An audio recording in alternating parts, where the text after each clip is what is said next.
Aku dulu memang mengagumimu, mengagumi kau aku Bang ya. Karena kita sama-sama orang Medan lah ya kan Bang. Bangga juga aku, apalagi kau bikin, kau open itu Hotman 911 ya, 911 gitu kan. Aku merasa kau itu adalah penyelamat gitu ya, penyelamat. Nah, ketika sekarang kau itu menjadi pengacara yang disengketakan oleh rakyat.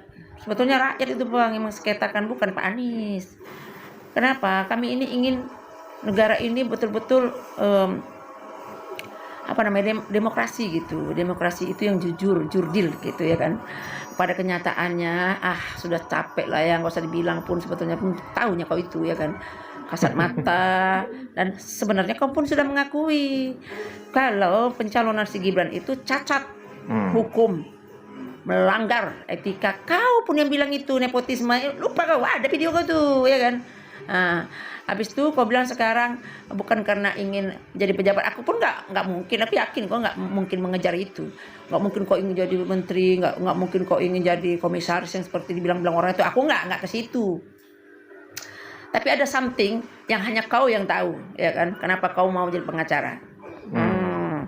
Cuma kalian tahu. Aku nggak mau menduga-duga. Sebetulnya aku agak tahu sedikit gitu. Cuman aku nggak mau menduga-duga ya, nanti salah pula ya kan. Tapi hanya kau dan Tuhan yang tahu. Kau tahu saat ini rakyat kayak kami ini, emak-emak di dapur ini, kami berjuang untuk negara ini, untuk tidak terjadi lagi yang berkuasa bisa melakukan apa saja ya. Ketika ia ingin berhasrat sesuatu, dia dapat melakukan apa saja, menggunakan apa saja yang ada fasilitas negara ini. Itu yang kami ingin berantas Bang, supaya kita akan mendapatkan pemimpin-pemimpin yang memang the best dan akan menaklukkan dunia, bukan apa yang penguasa mau. Jangan gitu. Makanya kami tuh sekarang, aku maaf ya, aku nggak merasa kau hebat sekarang Bang, terus terang aja Bang. Yang dulunya aku merasa kau tuh hebat, apalagi orang Medan, aku bangga. Sekarang aduh maaf lah Bang ya, sorry ya gitu ya. Dan aku tengok kualitas kau di MK itu kurang ya Bang ya, memang tidak sama berdebat di pengadilan tata negara dengan pengadilan ikan asin itu berbeda Bang. Jadi gitulah Bang ya, maaf lah ya.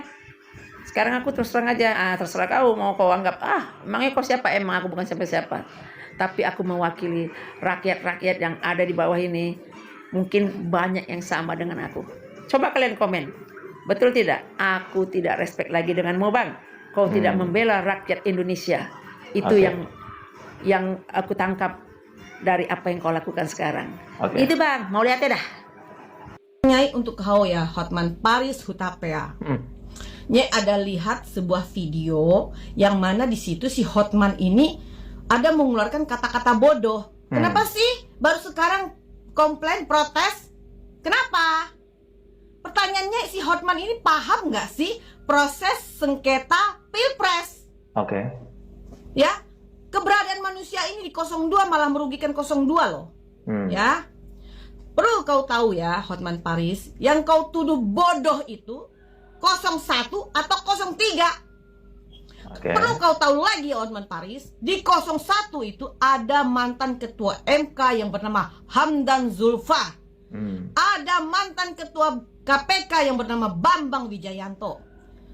Itu mereka cerdas, otaknya di atas otak kau kecerdasannya. Ya.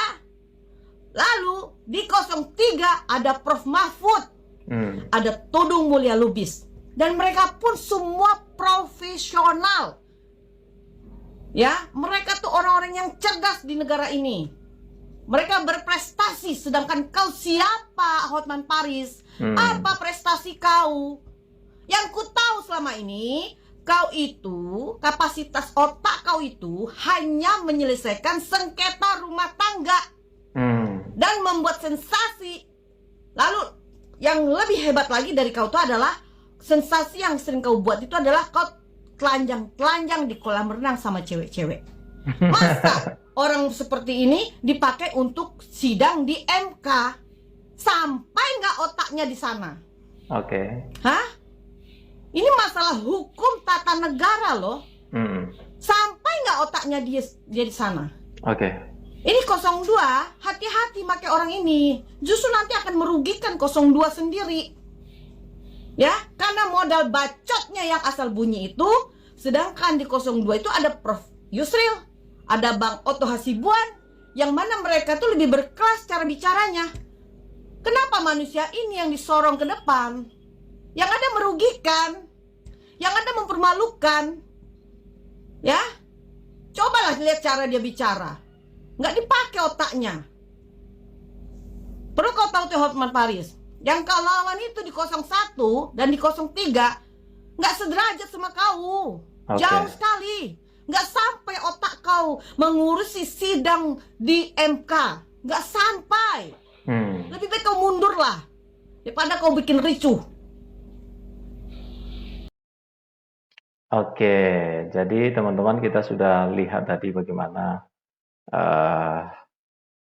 tanggapan dari emak-emak yang luar biasa ini ya, dan itu bentuk kepedulian mereka terhadap negara kita sih menurut saya. Jadi kalau saat ini muncul orang-orang seperti ini, ada emak-emak yang bersuara itu karena kecintaan mereka terhadap negara kita ya.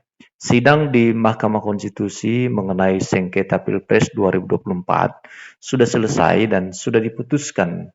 Pemenangnya adalah Prabowo Gibran Rakabuming Raka karena semua gugatan 01 dan 03 ditolak ya. Tidak ditemukan sebuah pelanggaran terhadap hukum dan artinya bahwa ini sudah selesai dan kita sekarang kita kawal ya, kita kawal pemerintahan Prabowo Subianto Gibran Rakabuming Raka ketika nanti dilantik menjadi Presiden Republik Indonesia dan Wakil Presiden. Yang walaupun saat ini juga masih ada proses hukum yang berjalan di PT UN ya. Gibran dipersoalkan karena pendaftarannya di KPU itu merupakan sebuah pendaftaran yang melanggar terhadap hukum. Jadi di PT UN digugat oleh pihak PDI Perjuangan. Apakah nanti berhasil disidangkan dan diputuskan, ya ini kita kembalikan kepada persidangan ya di PT UN nanti. Baik, kalau kita cermati memang teman-teman, bagaimana dunia perpolitikan di Indonesia cenderung hanya sekedar seperti itu sudah disetting kan begitu, atau seperti main-main gitu loh, menghabiskan anggaran sampai gugat-gugat menggugat, dan setelah dinyatakan pemenang, penggugat pun bisa gabung dalam koalisi, bisa balik mendukung, tadi berlawan, bertarung secara luar biasa, bahkan bisa menciptakan perpecahan di kalangan bawah. Tapi pada akhirnya mereka ya berteman. Nah, itu persoalannya. Jadi nggak usah terlalu bawa serius dalam pemilu ini. Emak-emak ini oke, luar biasa kepeduliannya, tapi ya udahlah biarin mereka berbicara. Itu bagian daripada hak asasi dia sebagai warga negara Indonesia yang menganut sistem demokrasi. Jadi itu bagian demokrasi kita untuk menyampaikan aspirasi, menyampaikan pendapat kepada publik ya. Nah, sekarang Prabowo sedang berjuang bagaimana supaya partai-partai yang tadinya di luar koalisi itu, yang tadinya bertarung secara luar biasa bisa bergabung mendukung pemerintahannya di bulan Oktober ya, akan ada pelantikan. Si Surya Paloh sudah bergabung, kemudian PKB menyusul, PKS juga barangkali, PDIP belum menyatakan sikap, tapi saya yakin PDIP akan berada di luar. Itu satu-satunya yang kita bisa harapkan untuk saat ini bisa menjadi oposisi yang menjaga kebijakan-kebijakan yang akan dibuat oleh pemerintahan Prabowo Subianto nanti. Karena kalau enggak, ya bisa seenaknya saja nanti dalam membuat keputusan karena di parlemen mereka sudah menguasai. Ya, jadi sangat penting teman-teman. Oposisi itu begitu penting perannya. Ya, sangat penting. Kalau oposisi tidak ada, ya negara kita bagaimana ya? Negara kita akan dibawa kepada apa yang diinginkan atau semaunya saja. Bisa diatur semuanya itu karena keputusan ada di parlemen. Pembuat undang-undang kalau semua pendukung Prabowo ya mereka bisa merugikan rakyat ya. Jadi kita harapkan ada keseimbangan lah, ada partai besar seperti PDI Perjuangan bisa berdiri di pihak oposisi yang menjaga